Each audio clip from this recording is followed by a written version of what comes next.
Hi student. GIT के online class में लोग का स्वागत है। आज के क्लास में हम लोग सीखने वाले हैं फ्यूचर वैल्यू के बारे में, एफवी फार्मूले के बारे में। तो चलिए हम लोग जानते हैं कि जो एफवी फार्मूला होता है इसका उपयोग क्या है और किस लिए किया जाता है। तो देखो, जो एफवी फार्मूला एक फाइनेंशियल फंक्शन है और इसके सहारे हम लोग फ्यूचर का वैल्यू ज्ञात कर सकते हैं। फ्यूचर का वैल्यू का मतलब क्या है, जैसे मैंने एक एग्जाम्पल रखा है इसमें। जैसे हमने लिखा है इंश्योरेंस कंपनी। अब कुछ कंपनियों का हमने नाम लिखा है, LIC, SBI, Bajaj, max life, SR company, Birla. यह इंश्योरेंस कंपनियों के हमने नाम रखा। प्लस PMT मैंने बताया था। PMT का मतलब क्या है? पेमेंट। मतलब पेमेंट कितना दे रहे हैं वो हमने पेमेंट का डिटेल लिखा है। और वो कंपनी ब्याज हमको कितना दे रहा है उसका ब्याज परसेंटेज लिखा है। और कितने महीने के लिए, कितने साल के लिए हमने इंश्योरेंस कराया है वो हमने मेंशन करके रखा है। और हमको ज्ञात करना है फ्यूचर में कि हमको पैसा मिलेगा कितना, वह तो उसके लिए हम इस्तेमाल करते हैं एफवी फार्मूले का, मतलब फ्यूचर वैल्यू का। मतलब अगर आपके घर पे कोई अगर बीमा कराया हो LIC में या SBI में या अदर बहुत सारी कंपनियां हैं, तो मुझे लगता है सबसे ज्यादा हर जगह, ठीक है, LIC में लोग बीमा ज्यादातर कराए। ठीक है, तो अगर तुम चेक करना चाहते हो कि 5 साल, 10 साल, 15 साल, 20 साल पे वो पैसा ब्याज के साथ कितना निकल के आएगा, तो उसके लिए हम लोग फ्यूचर वैल्यू का इस्तेमाल करते हैं। किसका इस्तेमाल करते हैं? फ्यूचर वैल्यू का इस्तेमाल करते हैं। और ऐसा मत समझना कि हम लोग LIC में पैसा इसलिए जमा करते हैं कि ब्याज मिलेगा। नहीं, ब्याज तो बैंक वाला भी देता है।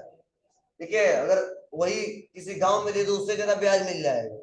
लेकिन दिक्कत क्या होती है कि अगर बैंक में पैसा जमा करते हैं तो थोड़ा सा दिक्कत होती है, यह ये पैसा स्थिर नहीं रहता। जब जरूरत पड़ा पैसा निकाल लेते हैं, किसी से मांगने जाते नहीं। मतलब छोटे मोटे काम के लिए पैसा जल्दी से बैंक में तो है, क्या दिक्कत है, किससे मांगने जाएंगे, निकाल के ट्रांजेक्शन कर लेते हैं। तो पैसा इकट्ठा एक बार नहीं हो पाता है और ना कोई हम लोग काम कर पाते हैं। अगर किसी को देते हैं तो डर रहता है कि पता नहीं वो देगा कि नहीं देगा, क्या होगा, जब मर्जी उससे भी मांग लेंगे, धीरे धीरे खत्म हो जाएगा। लेकिन अगर वही बीमा हम लोग कराते हैं और थोड़ा थोड़ा पैसा हम जमा करते हैं, तो वही पैसा 10 साल, 15 साल, 20 साल में वही पैसा जो छोटा छोटा अमाउंट जमा करते हैं बड़े से अमाउंट में हमारे सामने आता है। ठीक है, और प्लस ऐसा जरूरी नहीं है कि आप बैंक में जैसे जब जमा किए तब निकाल लिए, इसमें ऐसा नहीं होता है। ठीक है, मतलब ये नहीं कि आज जमा किए तो अगले महीने जाके निकाल लीजिए। ठीक है, साल भर में निकाल लीजिए, ऐसा भी रूल नहीं है। टाइम भी पूरा हो जाता है तो किसी एजेंट का सहारा लेना पड़ता है। ठीक है, कोई संपर्क, किसी से संपर्क करना पड़ता है, तब वो पैसा हमारे पास आता है। तो फायदा क्या होता है कि ऐसा नहीं थोड़ा वो दिक्कत हो रही है तो तुरंत जाए निकाल ले। बैंक द्वारा तो निकाल लेते हैं, इसमें नहीं निकाल पाते हैं। किसी से मांग के काम चला ले तो हमारा काम चल जाता है, कोई दिक्कत नहीं होती है और ये पैसा सेफ बचा रहता है। और वही 10 साल में, 5 साल में, 15 साल में, 20 साल में 4 लाख, 5 लाख, 10 लाख रुपए निकल के आता है, तो कोई हम लोग बड़ा काम कर लेते हैं। ठीक है, इसलिए हम लोग LIC में, ठीक है, इंश्योरेंस कंपनियों में पैसा जमा करते हैं। इसलिए नहीं जमा करते हैं कि हमारा ब्याज ज्यादा मिलेगा। देखिए, ब्याज के लिए पैसा नहीं जमा करते, ब्याज तो बहुत ज्यादा मिलेगा, इससे अच्छा कहीं दूसरी जगह दे देते। लेकिन यह पॉइंट गलत है। ठीक है, हम लोग इसलिए जमा करते हैं कि हमारा पैसा एक मुफ्त ज्यादा पैसा निकल के आएगा, जिससे हम लोग आसानी तरीके से कोई बड़ा काम कर सकते हैं। कई सारे तो हैं, ठीक है, मार्केट में भी इसमें आ गया, जिस शेयर बाजार में लोग अपना पैसा इन्वेस्टमेंट करते हैं, कहते हैं 50 से 1 लाख जमा करिए, डेली 500 रुपए देंगे आपको, लेकिन एग्रीमेंट करवाएगा। ठीक है, कि 5 साल में, 10 साल में आपका पैसा देंगे। ठीक है, डेली का 500 आपको देगा इनको। ठीक है, 2-4 लोग बिजनेस स्टार्ट किए हैं। ठीक है, ठीक है, 50,000 या 1 लाख रुपए दीजिए। ठीक है, उसके हिसाब से। लेकिन हाँ, ऐसा नहीं कि अब 2-4-10 दिन कमा लिए और कोई हमारे पैसा दे दिए, एक एग्रीमेंट करवाएगा। नहीं, 10,000 नहीं, तो मिनिमम कम से कम 50 है, तो उसकी सबसे रेशियो बनाया है कि जो 50,000 देगा, ठीक है, 250 से 200 रुपया देंगे, जो 1 लाख देगा इतना देंगे, मतलब डेली क्या वो देगा। ठीक है, वो पैसा आपका सेफ रहेगा। आप पूछेंगे शाम को आएगा अंत आपको। हम क्या जिम्मेदारी? हाँ?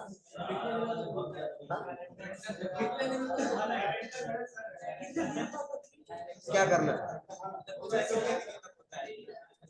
कौन सा? जब तक आपका पैसा उसके पास है। नहीं, हम नहीं रहेंगे। हम कह रहे हैं, बात कह रहे हैं, ठीक है? तो उससे अच्छा क्या है, ये सिक्योर थोड़ा रहता है। हम एक एग्जाम्पल बताएं आपको। हमने बोला पहले बता दिया, कुछ नहीं भग रुके भग जाएगा। तो ध्यान देना। अब यह हम लोग कैसे निकालेंगे, ठीक है? इसका क्या स्टेप है वो हम लोग एक एक करके सीखने वाले हैं। तो बहुत सिंपल है, करेंगे इक्वल, और इक्वल करने बाद लगाएंगे एफ बी। एफ बी में लिखने के बाद से हमको करना है ब्रैकेट को ओपन, और ब्रैकेट को ओपन करने के बाद से इसमें पहला पूछा जा रहा है रेट। क्या पूछा जा रहा है? रेट। अब देखो रेट जो हमारा है, रेट में हम लोग क्या सेलेक्ट करते हैं?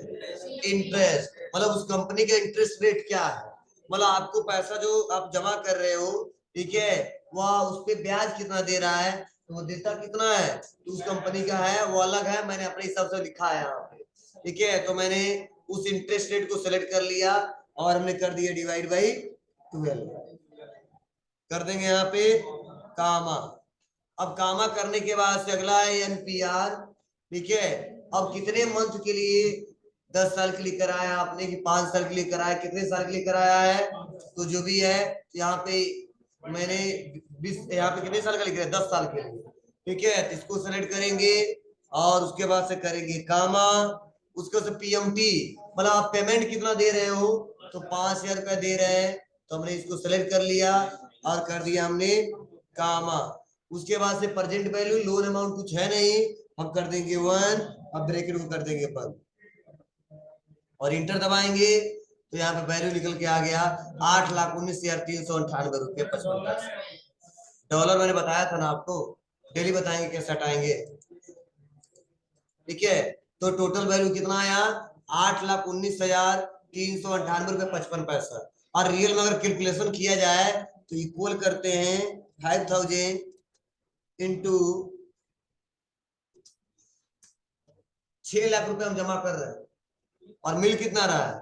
8,19,398 रुपया 55 पैसा। मतलब ब्याज भी लगभग 10 साल में 2 लाख से ऊपर मिलेगा, से मतलब 6% के ऊपर बता रहे हो, ठीक है? अब कंपनी का क्या रियल में है, मैं एक अनुमान लगा के बता रहा हूँ। मतलब 6 लाख रुपए हम जमा कर रहे हैं और हमको 10 साल में जो निकल के आएगा ब्याज के साथ, 6 लाख तो हमारा है, मतलब 10 साल में जो ब्याज भर के आया है वो लगभग टोटल निकल के आएगा 8,19,398 रुपये 55 पैसा। अब जो जितना पैसा जमा करेगा उसी के हिसाब से आया है। तो देखो किसी का निकल के आएगा 12, किसी का 16, किसी का 15, ठीक है, किसी का 33, ऐसे एक एक करके, हाँ 3,29,000 है, ठीक है, एक एक 32।